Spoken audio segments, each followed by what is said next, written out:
All right. Hi, everybody. This is Madhav here from Remote Marketing, and today I'm going to talk about how to announce pricing changes, right?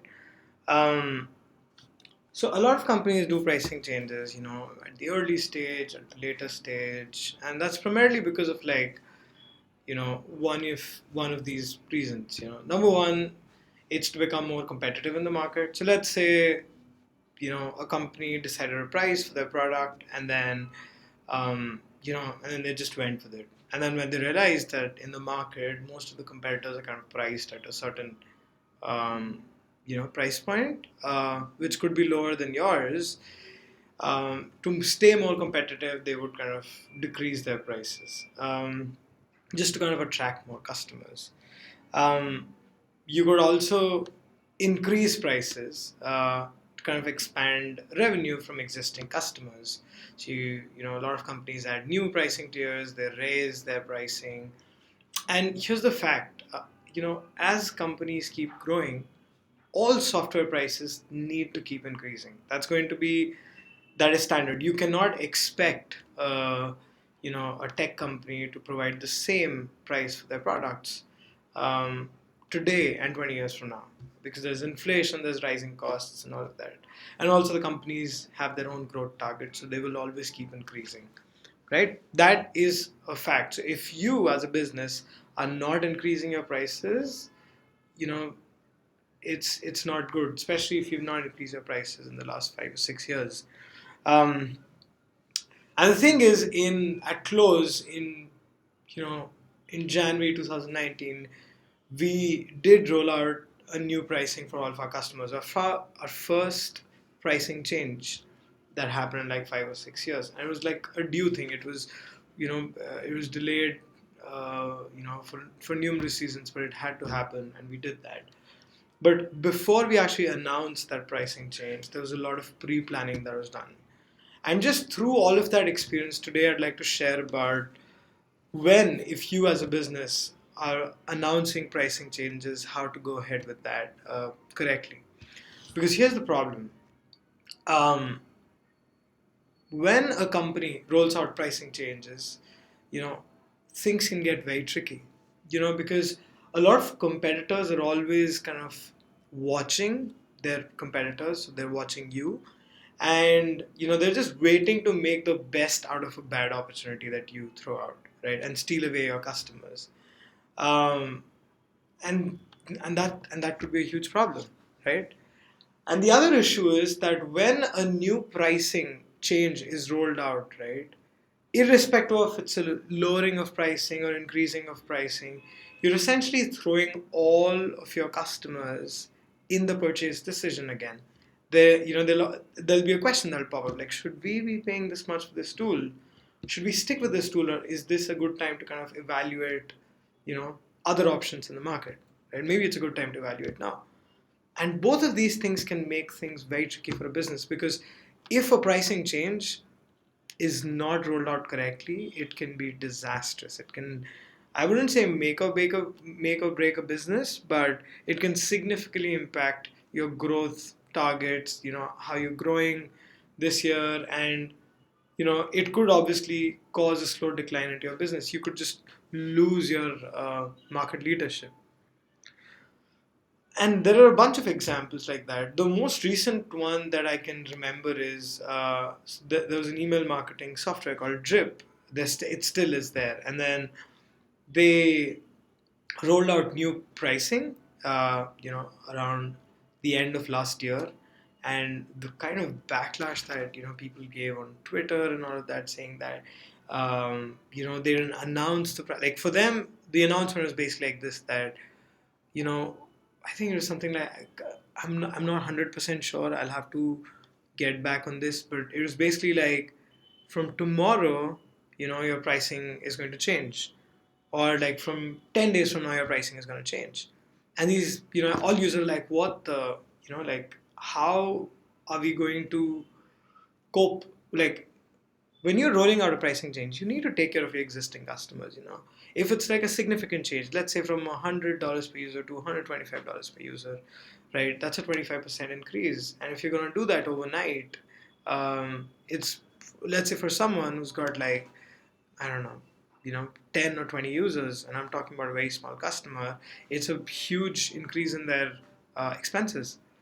And they deserve to at least know about this a little in advance, let apart other things, right? So I the pricing was not the issue in Drip's case, it was the way they rolled it out. And considering that the product was not in the best of its shape at that time. There were a lot of people who were like, what's wrong with Drip? It's not that great of a tool, and then they're increasing prices without telling us I shouldn't stay with them. And then I saw a bunch of other email marketing softwares who started capitalizing on their opportunities. There was companies, like ConvertKit and Sumo's email marketing software. And all of these other companies were like on Twitter saying that, hey, if you are a Drip customer and you've been affected by this new pricing, you should check out our software. It's cheaper. It's all of that. And you saw a lot of people migrating to other tools, which is obviously not a great scenario, right?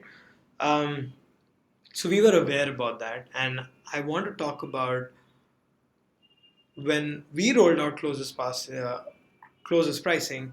There was thankfully no negative feedback. There was no negative talk on social media. We didn't get a lot of people because we planned it out a lot in advance.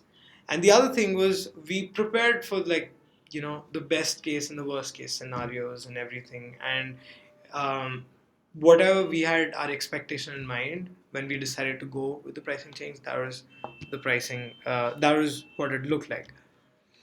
So I'm going to talk about learnings from announcing pricing changes and how you can do that properly when you're doing that, right? So the first thing, most important, you need number one, you need to calculate your best case scenario and worst case scenario, right? Um, and there are lots of frameworks, lots of ways to kind of figure it out. You should talk with your product manager. You should talk with somewhere. But essentially, it's like this: that let's say, for example, you raise your prices of, let's say, your most lower tier plan from $20 to $30. Okay. Um, Now the thing is, when you look at the overall customers, the number of people on that basic plan, right? How many of those are using the tool like very, you know, are using the tool in a, like very frequently and very deeply, and it's very deeply integrated. And and a lot of these customers, even if you increase the prices, they will not leave because they have like constant 10 on 10 NPS scores and something, right? So, and then there are some that are obviously a little unhappy, right? So if you are to take the scenario that everyone who's unhappy, right, will opt out, right? How much is it going to affect your revenue, right? That's the worst case scenario. We're talking about something where all customers, when they hear about the pricing change, especially in that plan, who are unhappy, they leave. Right? That's your worst case scenario. And the definitions could be very different. But you're basically prepping for the worst. And then the best case scenario where nobody does anything, right? Nobody does any kind of change, right? So then when that pricing change happens, how much is it going to like not affect you, or like how much is your revenue going to grow? And when you consider these two things, you have a baseline that here's how bad it can get and here's how good it can get. Um, so yeah, that's you need to calculate your best case and worst case scenario, right? The second thing that you got to do is you need to reduce any potential negative impact. Okay, so you have to sit down and look at all sorts of angles and perspectives and see where you know we could make ourselves ready to reduce this negative impact, because when a pricing change happens, there's going to be a lot of critics and there's going to be people who understand as well, right? um, and so the way I would look at it is, when I know that, let's say, I have two or three very close competitors who are always watching us, right? Or who we compete like directly with, right? For those specific cases, I would create, comparison pages. I would create like how we are better than the competitors in terms of pricing, in terms of product, feature set, overall solution, packaging, whatever you offer, right?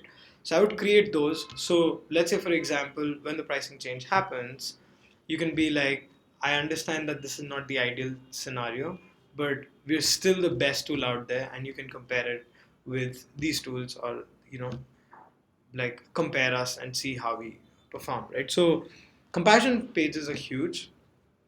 Um, the second thing is you obviously need to update pricing change across all 30 third-party sites and internal site assets. And the reason is because let's say if it's not updated, let's say the original pricing was $20, right? Now a lot of people who will check these third-party sites come to your site and they sign up for your trial and they're like, what, I thought it was $20 and now you're saying $30. This is just not right. Like, how can you show that price there? And then there's going to be disputes, and you'll have a bad reputation with someone who's just trialing your software. So updating pricing across the web, including your own site and third party listings, is very, very important. um, I've seen the potential negative impact of that firsthand, and it can cause a lot of pressure on your support team as well, right? And then you could also kind of reduce potential negative impact by having like a pricing rollout timeline. You know, so maybe you can roll out pricing on one day straight, like one public launch, and everybody gets the same pricing, or you could do it gradually. You could be like, uh, our most our highest revenue customers can receive the notification that their pricing is going to change, and move them to different contracts.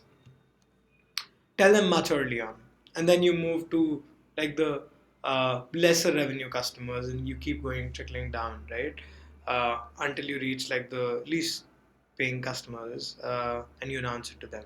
That is one way. The other way is, which is very popular, is you decide one specific date and then you basically announce it. And number four is basically, another way to also do that is, you can decide how much time you want to give to your customers to accommodate this pricing change. 15 days is usually too less. I would lean towards at least about uh, minimum 1 month. Should be even more, but minimum 1 month, because you want to make it easy for them. Okay. So yeah, I think these are just some of the ways you can reduce negative impact. Number three thing, which is something I would highly, highly, highly recommend, is do a beta rollout before the main rollout. Okay, so what you can do is you can contact 10 or 15 customers, and you can tell them about this pricing change coming, and gauge their feedback. Is it mostly negative? Is it positive? Do they understand? And that should kind of give you a lot of idea on how to proceed with pricing changes on a more larger scale. Um, and number four, which is also just to get back to on the beta rollout, the best people to do that is your sales and success team. They'll be the first people to kind of uh, talk to your customers and kind of get the idea, and they have like relationships with their customers. So those would be a great team to kind of delegate this task to. And then the last option, the last step that you need to obviously remember when rolling out a pricing change, is offer the option to grandfather prices for existing customers. So that's a huge, huge critical point, because a lot of these customers have been with you for a very long time, right? So when a pricing change happens, you need to show them some kind of loyalty, right? So you can you can grandfather prices um, for 1 year, for 6 months. Usually, in software, it's mostly like a year. And when you're kind of offering the option for 1 year, what a lot of companies do is they try to get these customers on an annual contract. Just because then we know that they'll at least stick on for the next 1 year, right? So offer the option to grandfather, and yeah, that's pretty much it. And then you can obviously create a lot of assets when, let's say, a pricing change happens. You can say why you did the pricing change, what changed in the product, what we've planned in the next 1 year, what the roadmap looks like. Every question answered, like, how does this pricing look like for me? How much is it going to cost me? Maybe a calculator there, or something like, is this pricing going to be not there for like the old customers, is going to be only for the new customers, is going to be for everybody, the date it launches, all of those. I would suggest you create an internal FAQ document where you can just discuss about this with the team and then kind of publish a fancier version of that FAQ document on the site. So it's a lot clearer for everybody that, here's how it works. And I feel that would be an excellent way to kind of roll out your pricing changes. And this is something that a lot of companies miss. They don't plan the pricing change. I mean, they do, but they don't plan it in a way that customers are aware 2 or 3 months in advance, and they're not kind of doing it slowly and doing that. They'd be like, they'll change it one day, they'll prep, they'll create this whole rebrand and stuff, and then they'll change it. And then when it doesn't really go their way, then it's kind of like there's a bit of a panic situation, right? With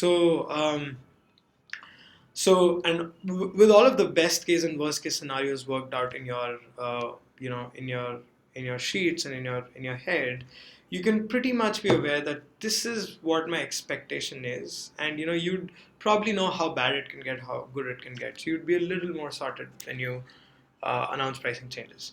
So anyway, these were my experiences when we rolled out pricing changes.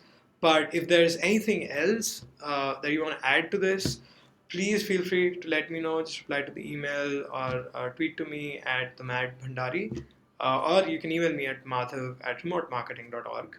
And I look forward to seeing you again. Bye.